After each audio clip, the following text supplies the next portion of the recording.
Hey everyone, welcome to a typology interview. So we've got the XII guys here, and so there's some big changes coming from the XII apparently. So we've had Jay on the channel a couple times, and I have no idea what Jay talks about. What he talks about, he's very mumbly and talking about concepts and things that I don't know what he's talking about. So he brought his friends to try to explain stuff a little bit better, and they're taking a new direction. So Jay, welcome. Hey, I understand you thanks. guys have grown a lot. You guys have developed a lot of new stuff. Right, exactly. So given the fact that I am mumbly and grumbly and not making a lot of sense, I brought my friends here to help out. And so I want to introduce Zach first. Zach's the developer of our app. You see that featured on our channel quite a bit. He's going to be making videos basically describing, explaining more of the complex components of XII. Phalo, I'm sorry. And you're stepping down, Jay? Boy. Just so we know, you're stepping down as like the front man of this because this thing is becoming like bigger than just you, I guess, at this point. Yeah. I've decided to step into more of a creative role. So I'm not going to disappear completely, obviously. I'm going to still be with XII in the background in a creative role. But I'm not going to be the front man making videos all the time anymore. It's going to be these guys instead. Right. So Blank Boy, many of you know him from his own channel. He has a show he's doing on XII now called You Suck at Vultology, which is a really engaging way to teach people about more of the traditional Vultology, and he does it in a really fun way. A really engaging way with the community, and that's our sort of our outreach program to try to get everyone involved. This is my friend Nick. Nick's been really helpful as far as just balancing component inside XII. He's helped out with basically the writing up of things, writing up of scripts. Right. And you've got a lot of people who are going to also be coming to the channel, and a lot of people in the background that are working on it with you as well. This is just sort of like a few of the people here. Yeah, exactly. We have 34 members that are basically hand-selected members. So we've kept it small for a reason. We basically want more of like a potent venom. Right. So, cool. Yep. So what's Unison? What's your role going to be moving forward? You're going to be directing this whole thing now? Yeah. So I'm gonna be releasing a lot of the videos around the theoretical concepts of XII, as well as kind of on the administrative end. So there's some administrative stuff that goes into all this, as well as like direction that we're taking as a community. We have to be able to adjust a little bit for where we're going into the future. So I'm directing a lot of that. Cool, awesome. And so basically this whole thing started with Vultology, right? Am I understanding that correctly?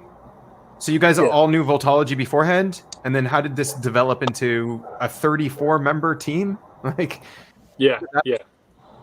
I could talk a little bit about that. So basically this does stem from CT, but it's a branch off of CT. I saw potential in following the data as far as development is concerned. And as we've basically distanced ourselves from CT, we've become really our own thing. We're still using a distilled version of Vultology, which we've been very clear and open about. That does stem from cognitive type. Credit to Auburn for discovering these signals, which is why we have our outreach program, which is done by Blank Boy, which is teaching that. So it's essentially helping, cognitive type as well as us. If people understand Vultology, then they'll understand the more complex concepts that we're coming up with related to Vultology by following the data. Right. Cool. And so you started with Vultology, and then it sort of just took on a life of its own with what you guys started discovering? Well, I mean, I think you remember this, over a year ago, Ben, when I sent you kind of the things that I was seeing, right? But I hadn't had it fully organized yet, remember? Yeah.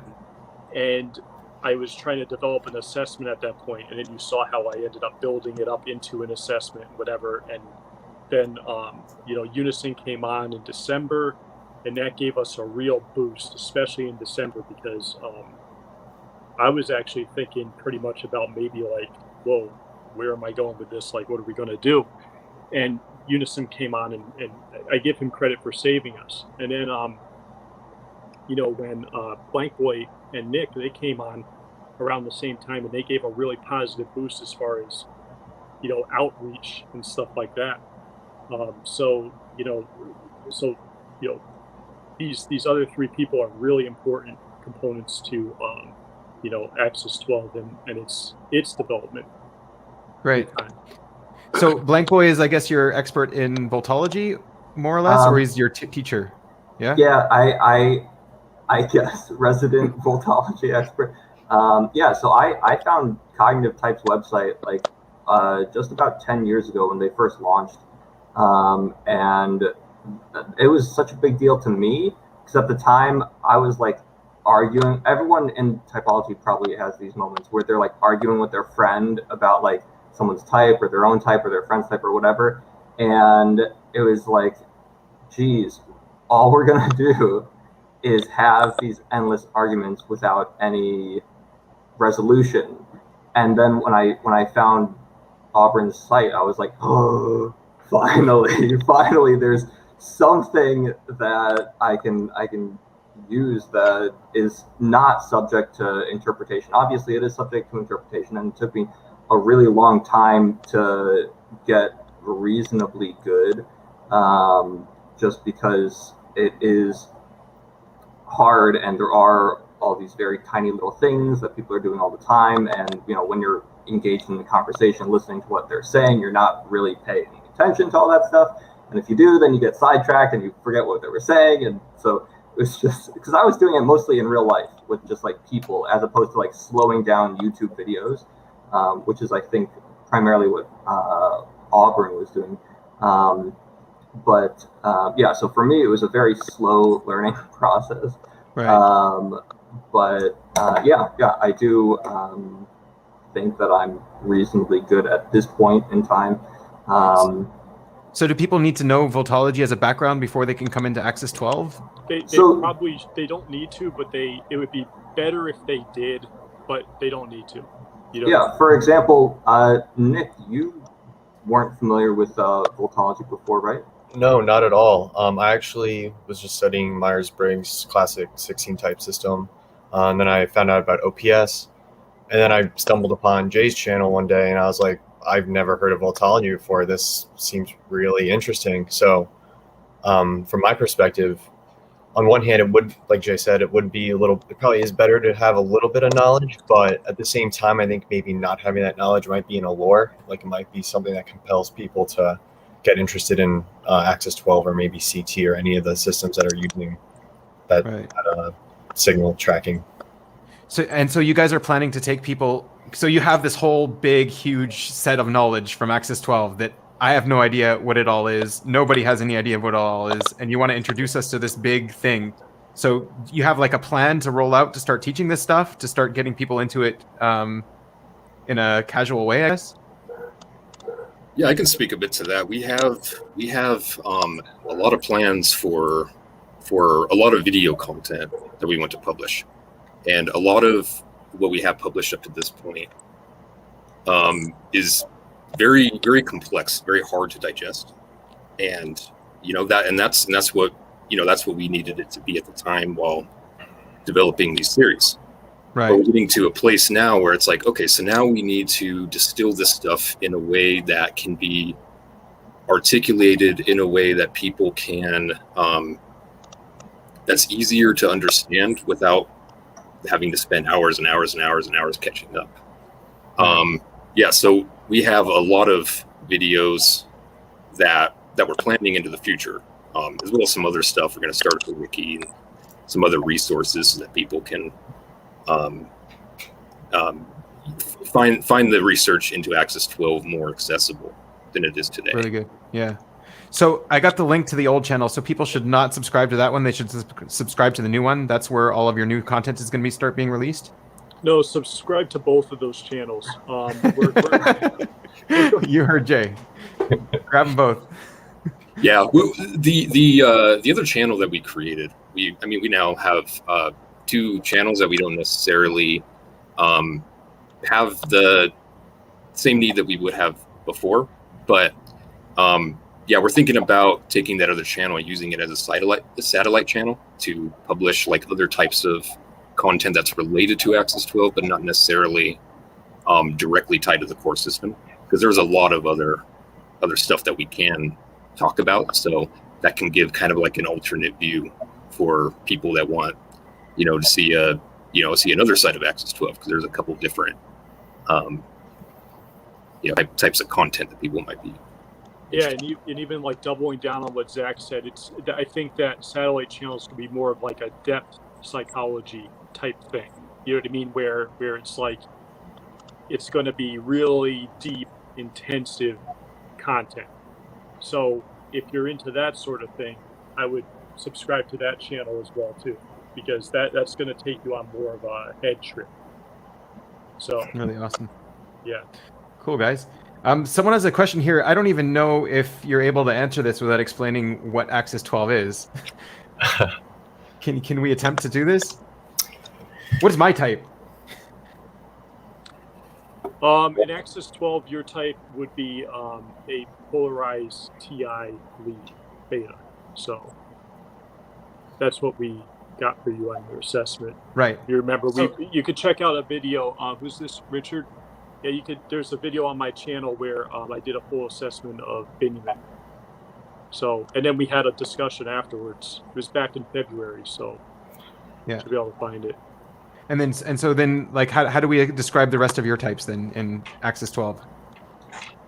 You could describe mine as TI lead with NI inferior, with a lot of 3-function mode FETI SE that emulates TE.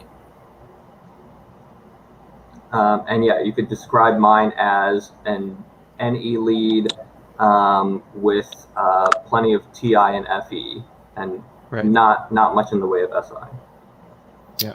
And just like you, Ben, I would be a polarized type as well. So I'm polarized FI with very low NI. So I'm mostly FI TE with some SE. So interesting. And I would be a Delta SI lead who has a trauma development, and I'll make a video about that soon. Cool. Okay, so I think as the public has sort of realized, these are not standard types that they've been used to hearing, right? Yeah. And it's like even hard for you guys to put it in some kind of form that's like, oh, this is my type. I've got a little bit of this. So like the type that you guys give is more like kind of like Dario Nardi, if they're familiar with that, where it's like just like a picture of the way your cognition works in like a broad, right? Yeah, that's actually a great way to describe it, and that's a good talking point, because we're really not focused on types in the sense that there's a simple word you could say that somebody fits into this type. It's really about the personal development, which necessarily is a more involved description than just a type. One of the things that we're thinking about doing, at least I'm thinking about doing in the near future, is we do plan to make a lot of type videos. Now, one of those that I'm going to do is one on myself, just as an example. So that's where you'll see a really full kind of description of what that development shape or description looks like. Cool. Does anyone have anything to add to what a type actually looks like in your system? Yeah. So again, it is like you said, similar to Nardi in a sense where it is like a picture of you in time, and that's basically your cognition. So your stack, your hierarchy, okay, and that's what we look at, because we can't look at you through 10 million signals over the course of 3 weeks or whatever. It's impossible for us to do that. So instead we have to do, say, 4 or 5 intervals, which is going to be between, at this point, it's like between like 700 and 1,000 signals. So that's why it's important when you submit a video to submit a good video, a video that does, you're relaxed, it represents you in a good way. We also like people to include like an interaction video as well, stuff like that, so we can kind of see you in interaction, get an idea of like what you're like, and then basically we'll present you with like an assessment, which is basically like a picture of you in time. Like in time, this is what is observable about you, and people have gotten a lot out of it. Right. A lot of things they didn't know about themselves. Yeah. Because it's that detailed, and it's a Right. detail that you can't get anywhere else. And I know you guys are also doing some kind. I don't want to hint too much at what's going on under the hood, but like I know you guys are also tracking like over time how people change. So like if you have like an older video of them, you'll see that they're behaving a little bit different. So there is a change in cognition throughout time. Slightly. Zach, you want to elaborate on that? Yeah. There is a change in cognition over time, but there's two things about that. One is that people can vary in their presentation on just any day. Like one day people will present slightly different than they will the next day. So you have to collect a pretty decent amount of data in order to really get a strong average. And so if you do that for a period of time and then say a year later, you do that again, at that point you can very often, but not always, notice some differences. And usually that's like a function that was relatively unused for a person. Maybe they start using that function. It's really just kind of expected development stuff that you would expect to see, but you can actually see that occur. Right. I think one of the biggest places where you end up seeing that, at least so far in the data, is with young people. So some of the youngest people are 16, 17, something like that. And it's very normal for them to not show that many different functions being used. They're very young, right? This is normal expected stuff. And that, over time during their check-ins, Jay does the check-ins, he'd be able to speak more directly to that. But right, this is around the time where you're going to start seeing them developing a third function, maybe a fourth function. Yeah. So it's sorry. Go ahead, Jay. No, I was just going to elaborate on what Thalo said, where when you take the people who are, say, it depends on the person, because some people are more developed than others. Some people are more mature. But I was just going to ask that exactly. So like the snapshot you take, you can actually see how mature someone is, how developed they are as a person. So like if you were to take like a politician or something, you could be like, okay, this person is actually like a developed politician, and this person he's competing against isn't. So I don't know, would you be able to predict that, like how people grow also based on their path, or I don't know? Oh yeah. It definitely is predictable for sure. It's unpredictable, but it's something that we can at least guide someone in the sense of like, you are heading towards this development, right? But what I wanted to elaborate on is basically like men and women are different. And I think we all know this just intrinsically, as far as like men are like 3 years behind women. They just are. Wow, that's an interesting. Yeah. Well, so this you guys are getting from the data. Yes. So cognitively, men are 3 years behind women. Generally, yes. Yeah. Wow, yes. Interesting. So taking that into consideration, if we take sex out of it,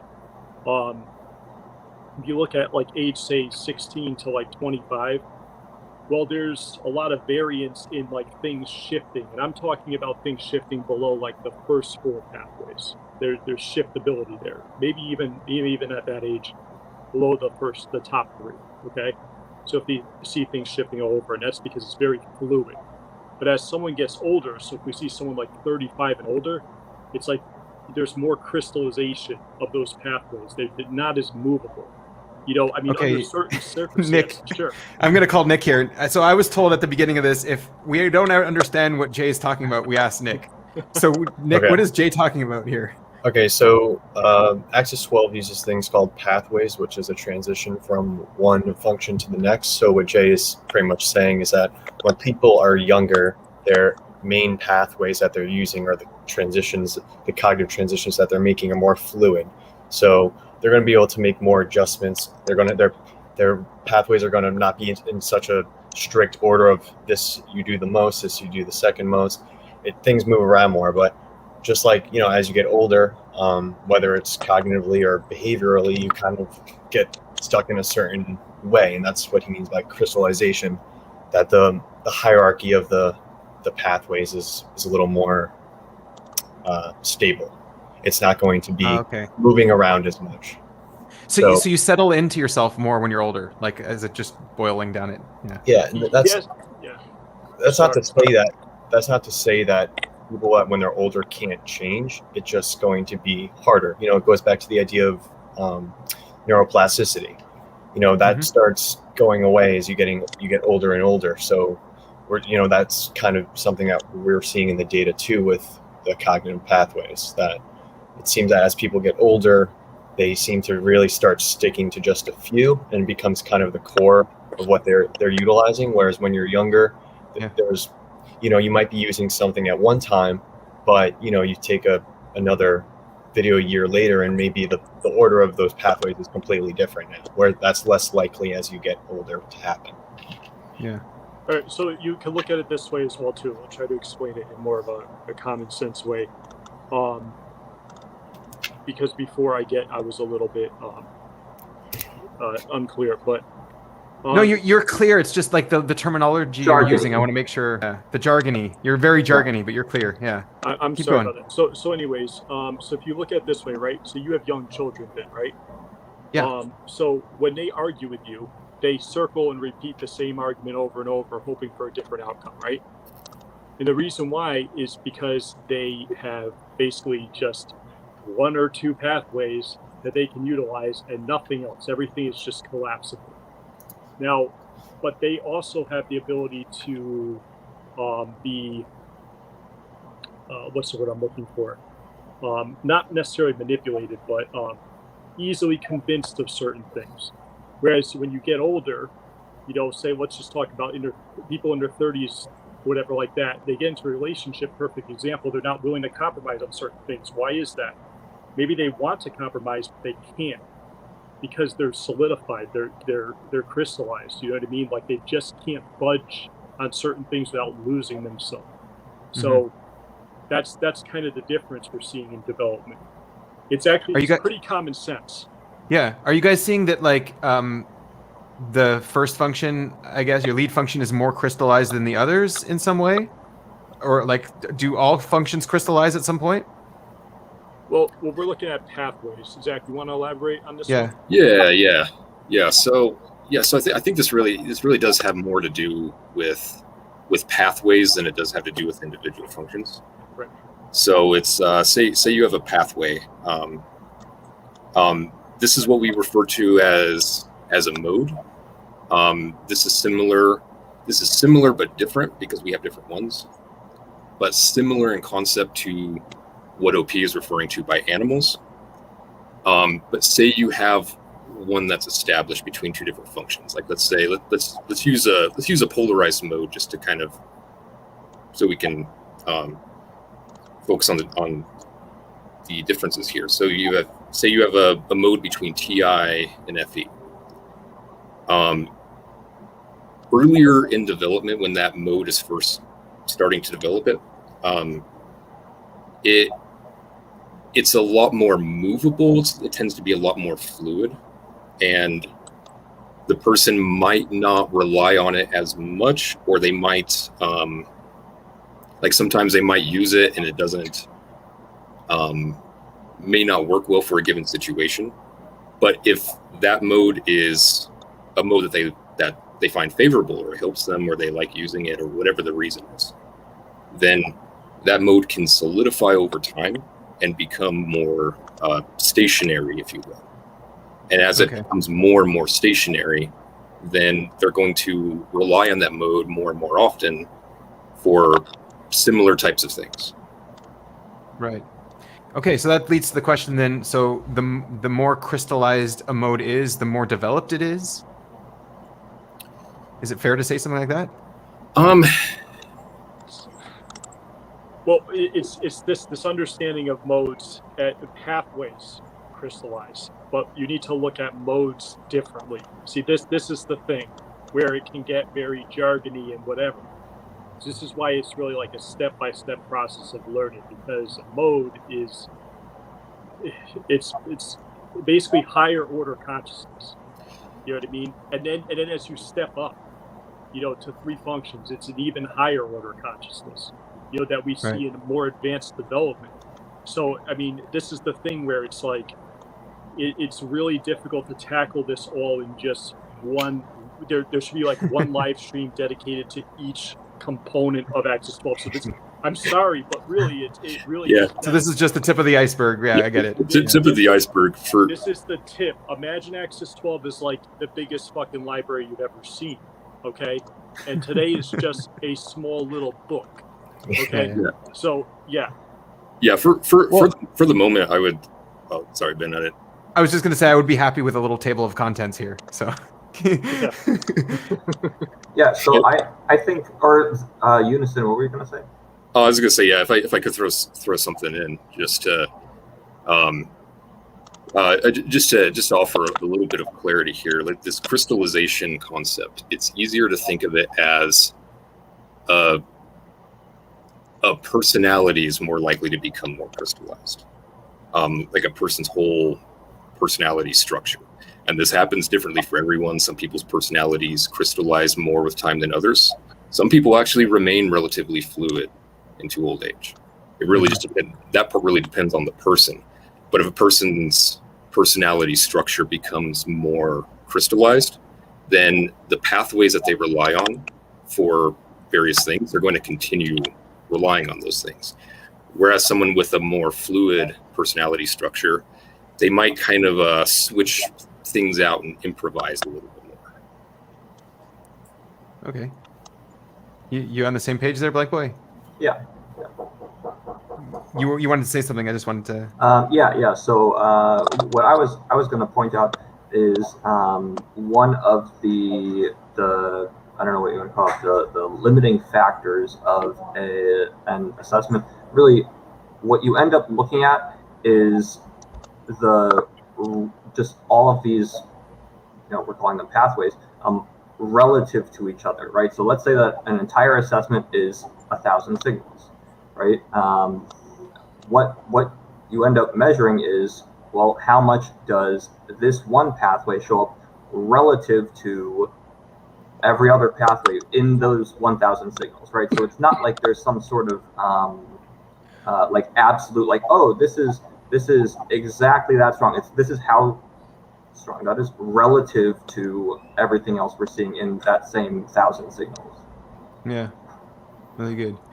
And you guys are also, I don't know if you guys are doing this yet, but you were talking about it back in the day about tracking people in different sort of situations. So like a stressful situation, or tracking people when they're reading a book, or tracking people when they're giving, doing a podcast with someone, or giving a speech, right? So do you notice that there's a difference in modes there as well?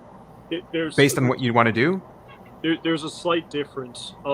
So what we try to do when we're doing the assessment, we have people make 2 videos, is we try to induce some stress on either end, to kind of see what occurs when that stress is basically put on them. Yeah. So one of the things is explain a concept that's like difficult for you to explain, right? That's like challenging, that you're still working on. And then now explain a concept you could explain to like a 5th grader, right? Like something that's, in the 5th grade way. You know what I mean? Like, and we look for like the transitions at those points. The other thing too that I've specifically noticed more so actually in probably the past few months is, and of course we wouldn't have people do this unless they absolutely wanted to. But one thing I did was I made videos talking about specifically just my trauma, And what actually showed up like a sore thumb was 2 particular pathways that I normally don't see in other videos. Wow. Just swelled up big time. Mhm. And I thought that was very interesting. So there might be, this is a might, maybe, there may Yeah. be a way to actually see which one of those is actually kind of holding on to the trauma. So Interesting. yeah. Yeah, it sounds like there's a lot here left undiscovered still, like that you guys could just keep blasting forward on. Yeah. For sure. Yeah, it's like every discovery that we make just opens up a whole new can of worms, which Right. is great because it's just propelling us forward. So we have a question about something, we'll look at the data, we'll figure something out, but then we'll be like, wait, what's that? And then we'll have it just, one step forward, 2 steps back, but in a good way. Like we answer one question, but then we have a lot more. So it's just really helping us flesh out the system even more so. Mhm. Yeah, exactly. I agree with Nick here that it is a lot like that, where it's sort of like we're entering like a jungle that's never been explored before. You know what I mean? And it's like we're just documenting different creatures and whatever like that, and like describing them and stuff like that as we move through. And it's like all these different things, and we're kind of having a better understanding of like how everything works together because we're encountering new species of things, whatever. So the same thing is when we get new people in, that purchase assessments, whatever like that, we're able to look at them closely. We do occasionally run into people who really, perplex us, where it's like, whoa, like something different's going on here, and what is it? And then we're challenged to ask ourselves a question about everything else. And then often after that, we discover more things. And then what we do is we go and share these things with the people we already did assessments on, so they can get more of a benefit from it.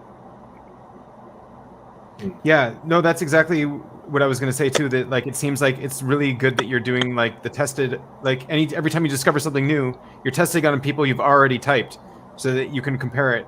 Yeah. And see if it's even worth going down that road. Yeah, and that's a real benefit that people get when they do get an assessment, because we do start with voltological data, but that's really the start. That's where it begins. From that point, we have that data. If there's a discovery that we make later on, not only can we reference prior data that we have, but the people that have that data can benefit from new discoveries after that. Right. Yeah, really good. One of the questions I always wanted to ask was like, okay, so you were talking about the animals in OP. So like the animals in OP represent certain kinds of behaviors, and I'm just curious if you were looking into people when they're performing those behaviors, does their cognition actually change based on their behavior? Yeah. We that's something that we look at quite frequently, and there's patterns associated with that. Like we can use myself, for instance. I make a lot of use of the TI-FE mode, and that's associated with articulation. So what you'll see often with me is on one hand, I'll speak in a way that's very articulate, but on the other hand, it's sort of like pressing the gas and the brakes at the same time. Or sometimes I'll pause and I'll think, then I'll continue. Right. Yeah, that's something that you see a lot with that mode. There's another mode associated with articulation, that's PI and JE, but that type of articulation tends to be very smooth, and you kind of go through start to end, and it's very easy to follow. That's exactly what BLAST is, PI and JE, and it's exactly that, the chapter talking. Yeah. Cool. So you are seeing a little bit of correlation with other systems as well. Yeah. So with OP, the OP animals, we do see very similar things. Oh wow. Yeah. There are other pathways that we look at, namely the polarized pathways, which means that it's a pathway that either contains 2 judging functions or 2 perceiving functions. Right. That's something else that we see, and we have our own understanding of that. But the other pathways, we do see correlations with other systems. And you guys recently, I know you've discovered so that you're talking right now only about two modes, but you've discovered other modes where it's like three functions, or like patterns between three functions, or patterns between four functions, and that's like its own mode, right? Yeah, So yeah. And go so, ahead. yeah, so that's and there's a lot of history that goes into that we could talk about at some point, or maybe we make a video Sure. on that. But with three function modes, we see something very similar to two function modes, where somebody is alternating back and forth between two functions in real time. They're doing this at a steady interval. And with three function modes, we see something very similar, but somebody is switching between three different functions in a regular pattern at a regular interval. And Wow. so for each of, like, if you consider somebody has four main functions, there's four possible three function modes within that. That's right. And we've correlated that with we've noticed that when people are doing this, they seem to emulate a function that they don't have. That's a function from their opposing quadra. Right. And so we've cross-checked a lot of videos, because on our reports we have timestamps for where those signals were picked up from, and it actually seems like the person is using that function. Like, it has the psychological features of it. So, like, just speculating, so if someone was completely mistyped as another quadra because it looked like they were using TE, you guys would be able to go back and see, no, they're actually using a three function mode here, they're not TE. Yeah.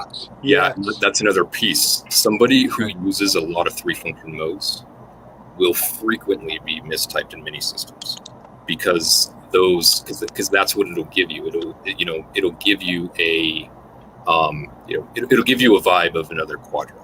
And Right. That's one of the reasons why when typing someone in general, you have to stay away from vibe. But that's one of the reasons. Like, that's one of the concrete reasons why vibes are unreliable, because when somebody is doing that, they will give you a sense of a different quadrant.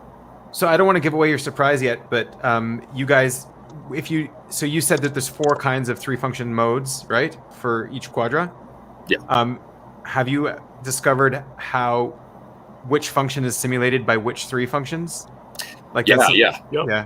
Yeah, and it actually turns out to be pretty simple to figure. So for every set of three functions out of the four, one is left out. Two of those functions are going to be either judging or perceiving, and two of those functions are going to be either introvert or extrovert. So take the sum of both of those. So if two of them are judging and two of them are extroverted, then that's going to emulate an extroverted judging function. Wow. Simple. Yeah, it is. Really cool. Yeah. Yep. Awesome, guys. Well, do you have anything else that you guys want to say before that we might have glossed over before we sign off? Just about what your future is, what your direction is, what can people expect from you in the future, maybe? You want to lead this, Zach? You want me to lead? Yeah. I think this is a really exciting time, and I feel excited for us all to be able to share this with everyone today. We're making a lot of changes, and we're excited about where we're going with this, and we're excited for opening a dialogue with everyone. Right. Really cool. Yeah, Awesome. exactly. I'll double down on that we're really open to a dialogue with the community. You know what I mean? Like, that's the big change here, is that want to make this more easily understandable, more easily relatable, and we would like the opportunity for other members of the community, other YouTubers, whatever like that, to just open up a dialogue with us. You know what I mean? In a reciprocal way. Yeah. I could see that too. Like the struggle you guys had until now was like, okay, how much are we going to try to communicate what we're discovering, and how much are we going to keep going to discover stuff? Like, in some way, you have to leave people behind if you want to plow forward, right? Yeah, that's been a balance that we talked about a lot internally. You know, I think this last year we've really gone the like, you know, put our heads down and study and theorize kind of thing, and we're going to continue doing that, and that's not going to change. But we're also at a point now where it's like, okay, you know, let's start talking about these things that we're discovering. You know, we want to bring these discoveries into the community so other people can talk about them too, so that other systems can talk about them. Yeah. Because in the end, that'll help push you forward even more than just going yeah. into the theory on your own. Yeah. Oh yeah, and there's a lot of great systems out there, and I think this can be an opportunity for, you know, we can all work together with it because we're all, you know, trying to do the same thing.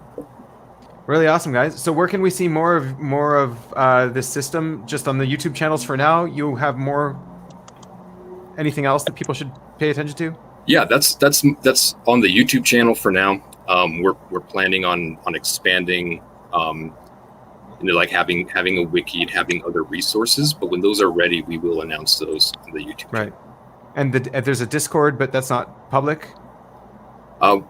We do have a public Discord. Okay. It's not very active because it's most of our like theoretical activity is not on the public Discord yet. Okay. But that will likely change in the relatively near future. So that Discord is available.